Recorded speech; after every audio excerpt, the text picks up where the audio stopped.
Good morning, welcome to Catex TV. My name is Frank Fortunato. This is a live broadcast from Princeton, New Jersey. Today is Monday, May 10th, 2010.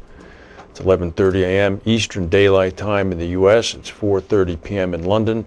In Mexico City, it's 10:30 a.m. If you need to reach us during the broadcast, you can phone in toll-free at 1-866-67-CATEX. Overseas, our AOL Instant Mail address is CatexTV. Today is the 50th birthday of Paul David Hewson, H-E-W-S-O-N. Do you know who he is? His name is Bono. He's the singer for U2. A couple of stories before we go to our main news. President Obama appointed the Solicitor General of the United States, Elena Kagan, as the newest Supreme Court nominee. She's going to replace Justice John Paul Stevens, assuming she's approved. Also, over the weekend, the Attorney General of the United States announced on U.S. television that a definitive link has been established between the Pakistani Taliban and the bombing attempt in Times Square 8 days ago. Now we'll go to our main news. The main news this morning is what they did in Europe last night. Everybody wondered when Jean-Claude Trichet would act. Everybody said that the European financial authorities were doing too little too late, and boy did they steamroll everybody with what they did last night.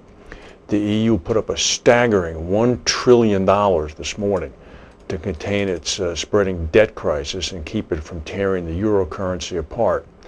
Analysts said that the huge sum supplied the so-called shock and awe that the markets had been waiting for weeks. The Dow Jones Industrial Average in New York is up about 408 points right now.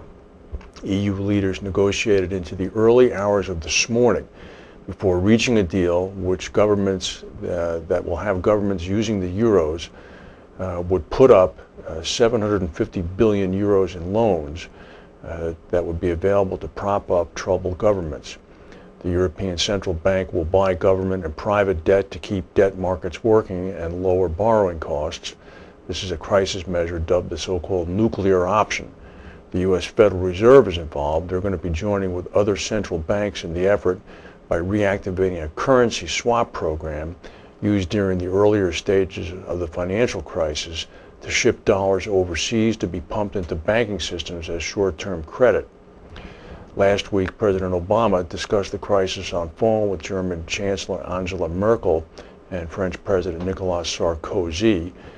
Policymakers were plainly worried that failure to act could end up shaking the world economy the way the bankruptcy of Lehman Brothers did back in 2008, which ended up making banks fearful of lending to businesses and thus killing off any economic recovery. The euro initially climbed from about $1.25 up to $1.30. The Japanese Nikkei 225 average rose a point and a half, actually 1.5%, I should say. Hong Kong's Hang Seng Index added 1.3%. So there's sort of a fingers crossed kind of thing now. However, there are some naysayers out there. Song Sang-won, who's an economist in CIMB GK Research in Singapore, said, "It buys time. We don't know if it will be enough. They're still trying to give the impression that they're united. They brought some breathing space, that's all. This may be postponed to the inevitable. The euro may have to ultimately give way. That's the worst case scenario." Let's hope he's not correct.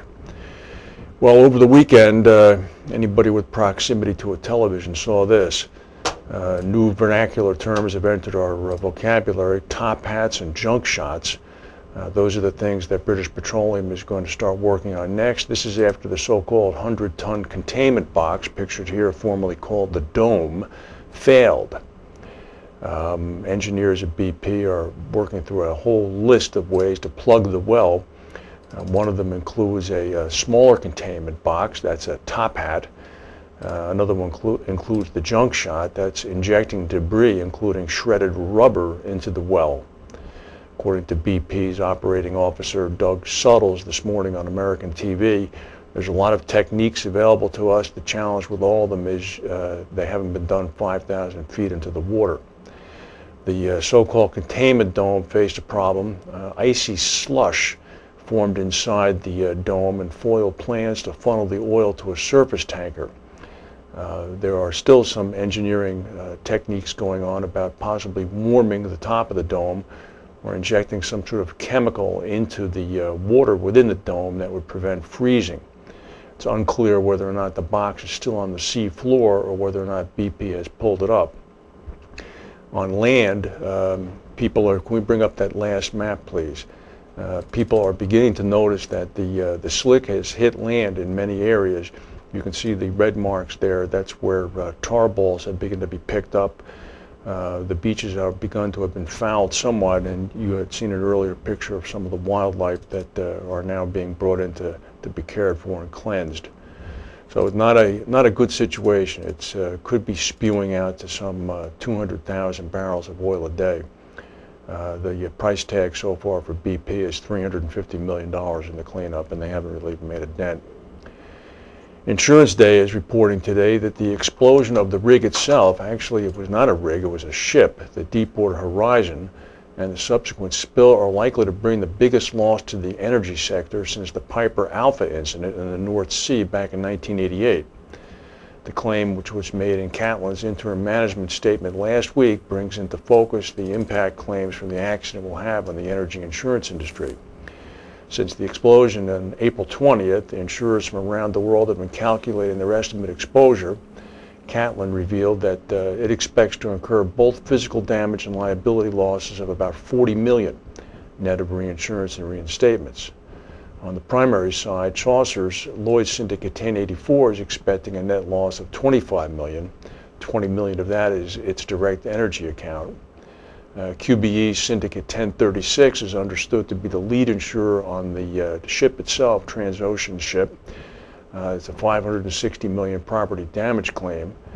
On a conference call last week, Transocean indicated that it's already collected $481 million from its insurers. Swiss Re's on the hook. They're facing a loss of $200 million before tax. Munich Re says that they're expecting a exposure to material damage claims at 60 million euros. Although, quote, they expect its claims burden to amount to low triple-digit million euros amounts at the most. Hanover Re is in on it too. They're saying that they could expect a net loss of 40 million euros. In Bermuda, Partner Re has an exposure between 60 and 70 million. Lancashire Holdings is expecting 25 million in claims. Montpelier Re is expecting 20 million in claims. Validus is expecting up to 45 million in claims, and Transatlantic Re is expecting 15 million in claims. And then Chartis is known to be the lead on the $500 million liability policy held by Cameron International. This hasn't received much attention yet. This is the manufacturer of the wellhead equipment that failed and did not prevent the blowout. In addition, a $1 billion third-party liability owned by Transocean will cause some concern if that's triggered. The total for Lloyd's itself, according to the Express this morning, is about 1.3 billion US, or about 864 million pounds. Warren Buffett, during his Omaha Fest 10 days ago, said a lot of things, and one of the things he mentioned is that he's looking to buy a majority stake in an Indian state-owned general insurance company. The Business Standard picked up more on this. He's scheduled to visit India next year. Now, this is May 10th, and next year is quite a ways away. But next year he's going to take the issue up with the Indian government because government rules do not allow government to sell its stake in the 4 public sector insurance companies. Those, of course, are New India Insurance, United India Insurance, National Insurance, and Oriental Insurance. So precluded as they are from selling any of the stakes in the national companies, there's another issue that they have to face. Rules bar foreign investors from holding more than a 26% stake in an insurance company. The government has proposed to increase that ceiling to 49%, but that would hardly be enough for Buffett to have majority control. So he does have quite a few things to discuss with them. Maybe that's why he's going to wait 7 months before he goes, to make sure the agenda is properly formed. We'll go to a word from our sponsors and come back with the rest of the news.